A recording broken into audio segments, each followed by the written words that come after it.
کیا انہوں نے اپنے اوپر آسمان کی طرف نگاہ نہیں کی کہ ہم نے اس کو کیسے بنایا اور سجایا اور اس میں کوئی شگاف تک نہیں؟ اور زمین کو دیکھو، اسے ہم نے پھیلایا اور اس میں پہاڑ رکھ دیے اور اس میں ہر طرح کی خوشنما چیزیں اگائیں تاکہ رجوع لانے والے بندے ہدایت اور نصیحت حاصل کریں۔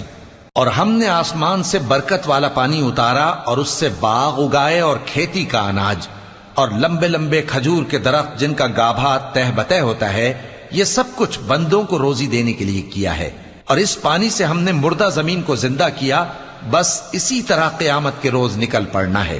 ان سے پہلے نوح کی قوم اور کنویں والے اور سمود والے لوگ جھٹلا چکے ہیں، اور عاد اور فرعون اور لوط کے بھائی اور بن کے رہنے والے اور تبا کی قوم، غرض ہر ایک نے پیغمبروں کو جھٹلایا، تو ہماری دھمکی بھی پوری ہو کر رہی۔ تو کیا ہم پہلی بار پیدا کر کے تھک گئے؟